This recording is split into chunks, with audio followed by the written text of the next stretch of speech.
सावित्री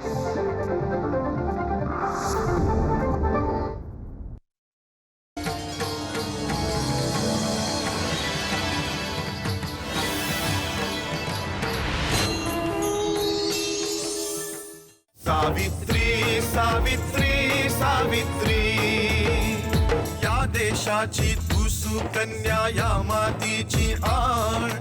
आई सावित्री स्त्री जातीचा तूच खरा सन्मान. वर्षामागून सरली वर्षे, दुःख न पडले मागे. परंपरेने विणले होते आयुष्याचे धागे. सावित्री सावित्री सावित्री.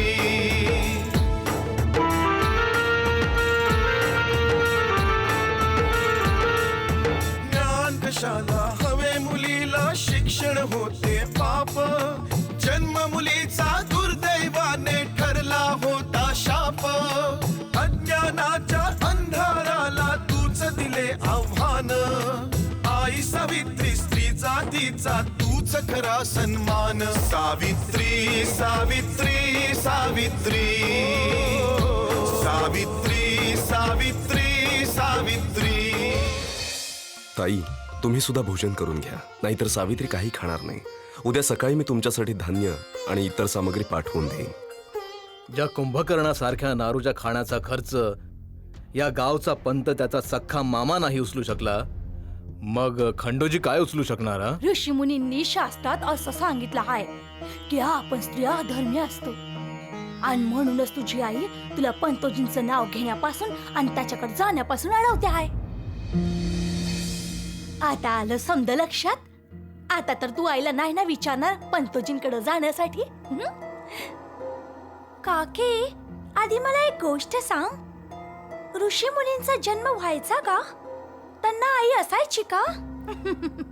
सावी, ऋषी मुनींचा जन्म व्हायचा आणि त्यांना आई सुद्धा असायची. काय झालं आता? कसला विचार करतेस? काकी, मला काहीच कळत नाहीये ग. म्हणजे बाबा म्हणतात की देवासाठी सगळे सारखे आहेत, ना कोणी लहान ना मोठा, ना श्रीमंत ना गरीब. सावी, तुझे बाबा अगदी बरोबरच बोलतायत, पण समाजाचे नियम सगळ्यांना पाळावेच लागतात ना. काकी, हे नियम तर सगळ्यांसाठी समानच असले पाहिजेत ना. सावी, तुला कसं समजावू? आपल्या स्त्रियांना शिक्षण घेण्याचा अधिकार नाहीये. आपण अपवित्र आहोत ना. पण बाबा तर काही वेगळं सांगत असतात. काय म्हणाले बाबा? एके दिवशी जेव्हा बाबा मला अंगणात चांगली गोष्ट सांगत होते, तेव्हाच आईने मला बोलावण्यासाठी एक हाक मारली. सावित्री, सावित्री. सावी, आज जा आणि आई काय म्हणते ते बघ जरा. नाही बाबा, आधी तुम्ही मला पूर्ण गोष्ट सांगा, मगच मी जाईन. किती चांगली गोष्ट आहे. सावी, गोष्ट तर मी तुला नंतर सुद्धा ऐकवू शकतो, पण आई ज्या कामासाठी हाक मारते ते काम खूप महत्वाचं असलं तर? बाबा, माझी इच्छा नाहीये जायची. असं बोलू नये सावी. तुला माहितीये, या जगात 3 प्रकारची मुलं मुली असतात. 3 प्रकारची? हो.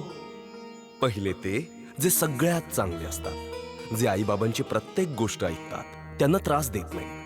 आणि दुसरे ते जे आपल्या आईबाबांची आज्ञा तर पाळतात, पण त्यांना त्रास सुद्धा देतात. आणि तिसरे ते जे आपल्या आईबाबांना त्रास सुद्धा देतात आणि त्यांचं सांगणं सुद्धा ऐकत नाहीत. बाबा, मग तर हे अगदी चुकीचं वागणं आहे ना? हो. अच्छा, सर्वात वाईट गोष्ट काय असते माहितीये तुला? काय?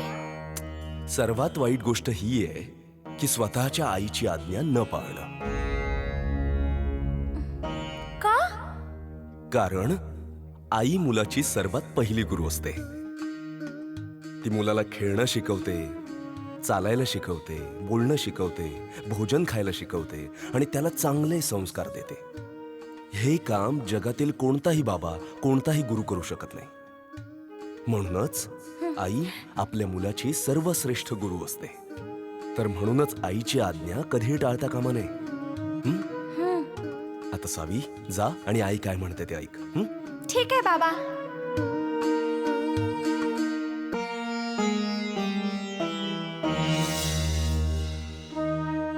मग सांग ना काकी, जर आई सर्वात पहिली सर्वात श्रेष्ठ गुरु असते तर ती अपवित्र कशी असू शकते? जी स्वतःच्या मुलाला बोलायला शिकवते ती अपवित्र कशी असू शकते?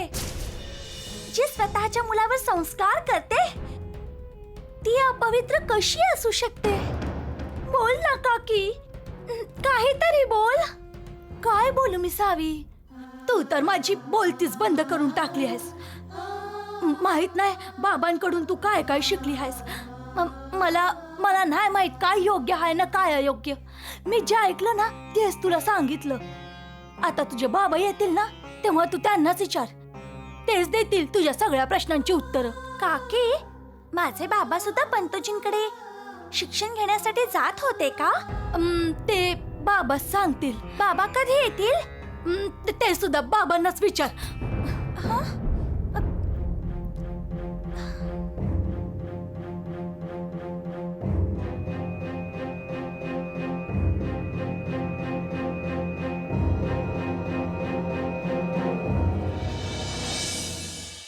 याला म्हणतात शुभ समाचार छबुराव. तुला कल्पना नाहीये की त्या पाद्रीशी आमची भेट निश्चित करून तू किती मोठं काम केलं असते. मला तर असं वाटतं मी उगीच स्वतःवर संकट ओढवून घेतलंय. आता बघा मी काय करतोय ते. जे काही कराल ते पूर्ण विचार करून करा. जर तुमची कोणतीही एखादी गोष्ट त्या पादरीला खटकली तर तो सरळ तुमची तक्रार कंपनी बहादूरकडे करेल. मला हीच भीती वाटत होती की तो पाद्री भेटायला नकार तर देणार नाही ना. जर नकार दिला असता तर चांगलंच झालं असतं. कमीत कमी मी तर अडकलो नसतो. आज मी खूप आनंदात आहे छबुराव, खूप आनंदात आहे. हा तुमचा आनंद त्या पादरी समोर दाखवू नका, नाहीतर एका क्षणात सगळी पंतगिरी विसरायला लावेल.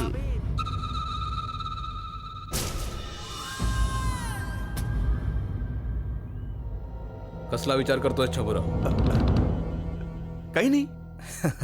तू हाच विचार करतोयस ना की तो गोरा पाद्री आम्हाला भेटायला इतक्या लवकर कसा काय तयार झाला? हा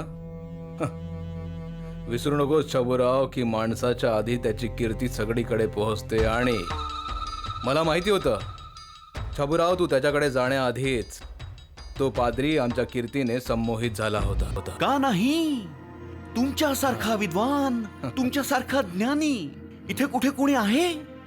तू योग्य बोलतोयस, पण छबुराव तू हे नाही सांगितलंस की त्याने आमच्याविषयी काय बोललंय ते. काय सांगणार पंतोजी? फक्त तुमच्या कीर्तीचे गोडवे परत एकदा त्याच्या समोर गायलो. अच्छा, मग तो काय म्हणाला? नतमस्तक झाला तुमच्या कीर्ती समोर. अच्छा, मग तू त्याला काय संदेश दिलास? आम्ही म्हणालो पंतोजी की नाय गावचे पंत परमेश्वर सदाशिव पंतोजींना भेटायचंय. पंत परमेश्वर, अरे वा. मग तो काय म्हणाला? पंतोजी, आजपर्यंत तुम्हाला कोणी नकार दिलाय की तो देईल? हे तू बरोबर बोललास. याचा अर्थ तो आमची कीर्ती, आमची प्रतिभा ऐकून अत्यंत प्रभावित झाला आहे. पंतोजी, आता हे जे काय चाललंय ते बंद करा. काय? तू काय म्हणालास? पंतोजी, मी जाऊ? हो जा. अरे थांब थांब थांब थांब. पंतोजी, तुम्ही काळजी करू नका, तो तुम्हाला भेटायला नक्की येईल. अरे नाही, तुला काही द्यायचं होतं मला. हे घे. हे काय? किल्ली. पुंजी? हो, यशाची गुरु किल्ली. अरे पूर्ण अर्थ तर सांगा ना पंतोजी. छबुराव, ही त्या वस्तूची सूची आहे ज्याची आम्हाला आवश्यकता आहे. पाद्र्याला भेटण्यासाठी आम्हाला या सगळ्या वस्तू हव्या आहेत. आता मैदानात उतरायचं आहे तर पूर्ण तयारीने उतरू. आता मी अशी चाल चालेन की खंडोजी काहीही करू शकणार नाही. पण जर मला पण तुमच्या चाली कळल्या असत्या तर माझं पोट दुखणं पण थोडं कमी झालं असतं. छबुराव, वेळ, योग्य वेळ आली की तुला सगळं कळेल. एवढं लक्षात ठेव की योग्य वेळी योग्य गोष्टी घडणं गरजेचं आहे. वेळेच्या आधी किंवा वेळेनंतर. समजलं पंतोजी, समजलं. आता मी येतो. पंत परमेश्वर श्री श्री सदाशिव पंत. कधी कधी हा छबुराव अगदी योग्य उपमा देऊन जातो. खंडोजी, तू आता स्वतःचे दिवस मोजायला सुरुवात कर, कारण आता तुझ्या विनाशाचा दिवस खूप जवळ आहे, खूप जवळ. हे पंतोजींची गोष्ट सावित्रीला कळली तरी कुठून? गावातल्या डोमकावळ्याने सांगितली. याने काय फरक पडतो पाटील? आता तिला चांगली समज दिली पाहिजे, नाहीतर हाताच्या बाहेर जाईल ती. लक्ष्मी, सावित्रीने कुणाकडून तरी हे ऐकलं असेल किंवा कोणीतरी तिला ही गोष्ट सांगितली असेल, तेव्हाच तिच्या डोक्यात हा विचार आला. हो, नारूने ती त्याच्याकडे गेली होती, तेव्हापासून तिच्या डोक्यात हे खूळ भरलंय. अच्छा, मग तिला समजावायचं होतं. मुलांना प्रेमानं समजावावं लागतं. तिला समजावलं होतं पाटील, सर्वांनी समजावलं होतं, प्रेमाने सुद्धा आणि ओरडून सुद्धा. आणि जर माझ्या बोलण्यावर विश्वास नसेल तर अनुसयाला विचारा, तिने तर खूपच प्रेमाने समजावलं होतं. पण तुमची मुलगी, ती तर असे असे प्रश्न विचारते की माणूस चक्कर येऊन बेशुद्ध पडेल. मी तुम्हाला सांगतेय, तुम्हीच तिला डोक्यावर बसवून ठेवलंय. आता तुम्हीच तिच्या डोक्यावरचं हे भूत उतरवा. ठीक आहे, तू काळजी करू नकोस. मी समजावेन सावित्रीला. समजवा, पण जरा रागात, आवाज चढवून बोला. असं नको व्हायला की तिला समजवायला जाल आणि स्वतःच समजून याल आणि येऊन मला सांगाल की लक्ष्मी, आपली मुलगी तर अगदी बरोबर बोलत होती. लक्ष्मी, तुला झालं तरी काय? काय एवढी रागवलीयस? कारण पाटील, तुम्हाला कळत नाहीये की ती कसला हट्ट करतीये. तुम्हाला अंदाज सुद्धा नाहीये. लक्ष्मी, ती अजून लहान आहे. लहान आहे? कशी लहान आहे पाटील? तुमची मुलगी 8 वर्षाची झाली, 8 वर्षाची. मी तर म्हणते की तिचं लग्न करून टाकूया. एकदा तिच्या सासरी गेली की हे खूळ सुद्धा तिच्या डोक्यावरून उतरेल. लक्ष्मी, हे काय बोलतेस तू? हे सावित्रीचं वय आहे लग्न करायचं. मग काय म्हातारपणी करणार आहात? आणि तुम्ही विसरलात, आपलं लग्न सुद्धा याच वयात झालं होतं. आणि अनुसया, ती तर फक्त 7 वर्षाची होती जेव्हा तिचं लग्न करून आपल्या घरात आली होती. आणि तसंही पाटील, चांगला मुलगा शोधायला 1-2 वर्ष तर लागतातच.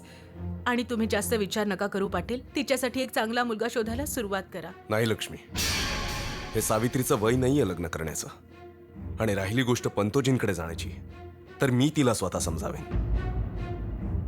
माझी मुलगी माझं बोलणं नक्की ऐकेल आणि कधीही पंतोजींकडे जाण्याचा हट्ट करणार नाही.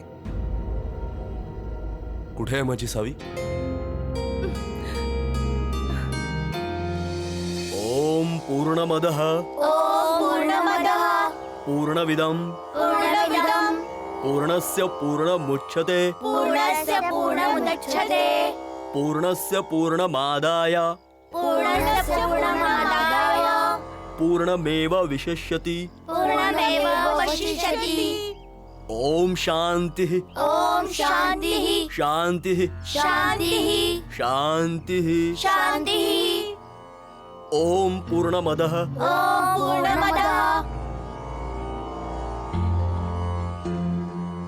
पूर्णमिदं पूर्णस्य पूर्णमुच्यते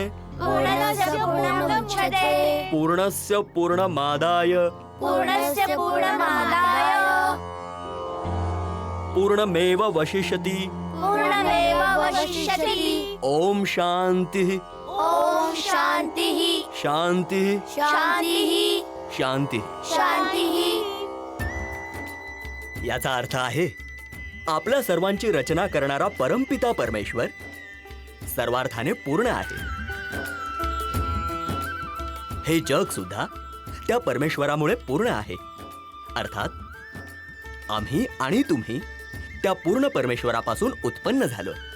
त्यामुळे तो सुद्धा पूर्ण आणि आपण सुद्धा पूर्ण. त्या पूर्ण परमेश्वरापासून जर पूर्ण काढला तरी पूर्ण शिल्लक राहतो. पूर्णातून पूर्ण काढलं तर पूर्ण शिल्लक राहतं. परंतु हे कसं शक्य आहे पंतोजी? हे सहज शक्य आहे नारू. शून्यातून कितीही शून्य काढले तरी बाकी शून्यच राहते. गुरुतून कितीही शिष्य निघाले तरी मूळ गुरुच राहतो. मातेने कितीही मुलांना जन्म दिला तरीही माता माताच राहते. उपनिषेदातील हा श्लोक चांगल्या प्रकारे समजून घेण्यासाठी पूर्णत्वच प्राप्त केले पाहिजे.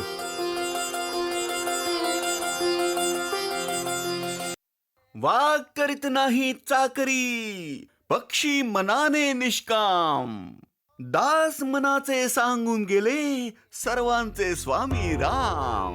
अभिनंदन भाऊ, अभिनंदन, त्रिवार अभिनंदन. असे विचार माझ्या मनात कधीपासून येत होते, पण शब्दच मिळत नव्हती. पण तुम्ही माझी चिंताच मिटवून टाकलीत. आता मी सुद्धा अभिमानाने सांगू शकतो, वाघ करीत नाही चाकरी, पक्षी असतात मनाने निष्काम, दास मनाचे सांगून गेले सर्वांचे स्वामी प्रभू राम. भाऊ, काही काम करण्यात काही वेगळीच मजा आहे ना. अगदी देवासारखं वाटतं, देवासारखं. कारण तो काही कामच करत नाही तर त्याच्याकडनं काही चुकीच होत नाही. या जगामध्ये ज्या काही चुका होतात ना, त्या सगळ्या काम करणाऱ्यांकडूनच होतात. वाह, काय बोलला आहेस तू श्रीधर. अरे आज या जगाला तू वेगळंच तत्वज्ञान शिकवलं आहेस. पण हीच गोष्ट जर मी पंतोजींना सांगितली असती तर त्यांनी माझे ऐकले नसते. मला म्हणाले असते की तुझं तोड काळं कर आणि बाहेर निघ. माहितीये श्रीधर, आळशी असण्याचं महत्व समजावून देताना एक खूप मोठा विद्वान काय म्हणाला होता. काय म्हणाले आहेत? आज करणार आहेस ते उद्या कर, आणि उद्याचं काम परवा. इतकी घाई का करतो आहेस? अजून तर आहेत कितीतरी वर्षे. बाबा बाबा भाऊ बाबा, एका ओवीमध्ये तुम्ही माझ्या मनातलं सगळं काही सांगून टाकलेत. आता मी पैज लावून सांगू शकतो, ज्या कोणी ओवी रचली असेल ना, तो तुमच्यासारखा विचारवंत असेल. श्रीधर, तू माझं कौतुक करतोस की? छबुराव, वा. ज्या सेनेचा तुझ्यासारखा निष्क्रिय सेनापती असेल, त्या सेनेला पराभव होण्यापासून ईश्वर सुद्धा वाचू शकत नाही. तिथे आमचा शत्रू आम्हाला त्रास देण्यासाठी रोज नवीन नवीन योजना बनवत आहे, आणि तू इथे बसलास पायात मेहंदी लावून. तुमच्या हातात बांगड्या घालायला पाहिजे. माझी कंबर दुखत होती म्हणून थोडा आराम करत होतो. होय पंतजी, मी बघायला आलो होतो भाऊंना बरं वाटतंय की नाही. बंद करा ही बडबड. तुम्हाला जे काम दिलाय ते करा. खंडूजी आणि त्याची मुलगी सावित्रीवर कडक नजर ठेवा. एक कच्चा दुवा जरी मला मिळाला ना, मी त्यांना असा धडा शिकवेन की त्यांचं आयुष्य बर्बाद करून टाकेन. पंतोजी, आम्ही खूप प्रयत्न केले पण आम्हाला काही नाही मिळालं. अरे ते लोक कोणती चूक करतच नाहीत. अरे चुकी तर देवांकडून सुद्धा होते, मग खंडूजीकडनं का नाही होणार? तुम्ही दोघे जा, सावली सारखा त्या दोघांचा पाठलाग करा. प्रत्येक क्षणी, प्रत्येक वेळेस जा.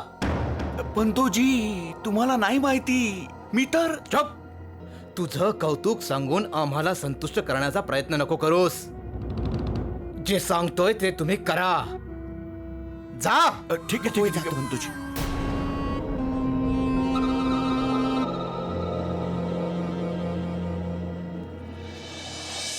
आता सगळी मुले एक एक करून श्लोक ऐकवतील आणि त्याचा अर्थ सुद्धा सांगतील. बोला, सर्वात आधी कोण ऐकवणार आहे? सावी, आपल्या इथे मुलींना शिक्षण घेण्याची अनुमती नाहीये. का नाहीये? कारण की असा नियम आहे सावी.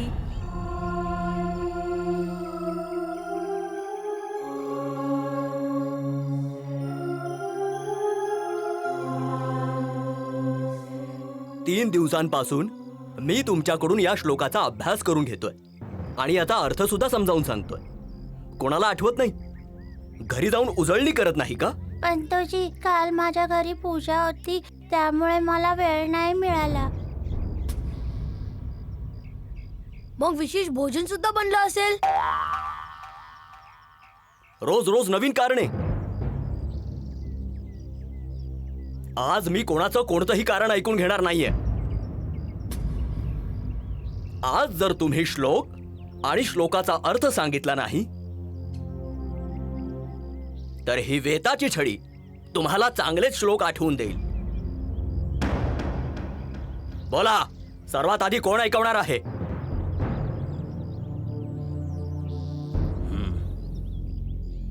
कोणालाच आठवत नाहीये? तू का ऐकवत नाहीस?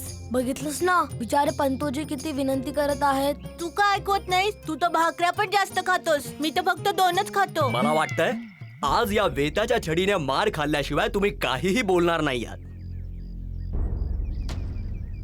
मी शेवटचं विचारतो आहे, श्लोक ऐकवताय की वेताच्या छडीने मार खाल?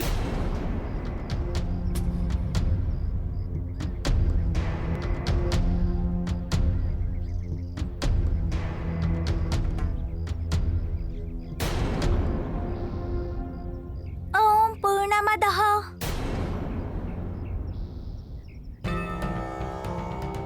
पूर्णमिदं पूर्णस्य पूर्णमुदच्छते पूर्णस्य पूर्णमादाय पूर्णमेव वशिष्यति ॐ शान्तिः शान्तिः शान्तिः ॐ पूर्णमदः पूर्णमिदं पूर्णस्य पूर्णमुदच्छते पूर्णस्य पूर्णमादाय पूर्णमेव वशिष्यति ॐ शान्तिः शान्तिः शान्तिः. याचा अर्थ असा आहे की आपल्या सर्वांची रचना करणारा तो परमपिता परमेश्वर सर्वार्थाने पूर्ण आहे. हे जग सुद्धा त्या परमेश्वरामुळे पूर्ण आहे.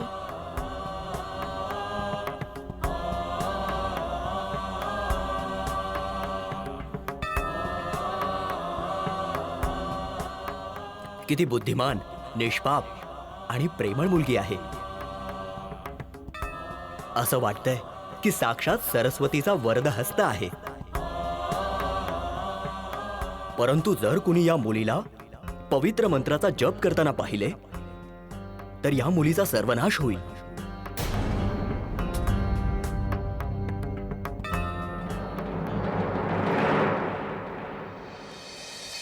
चल निघ इथून, आणि आज नंतर या शाळेच्या आसपास जरी दिसलेस तरी माझ्याहून वाईट कोणीच नसेल. क्षमा करा पंतोजी, मी विसरले होते. मला आज्ञा द्या. तू खरं सांगतोयस? ते झालं असं पंतोजी की जेव्हा आम्ही त्या सावित्रीला पाहिलं तेव्हा ती पंतोजींच्या शाळेपासून खूप दूर गेली होती. जर ती आज तिथे शिकायला आली होती मग उद्या पण येईल, आणि उद्या जेव्हा ती येईल तर ती सही सलामत परत नाही जाऊ शकणार. सगळं काही मनासारखं झालं पाहिजे.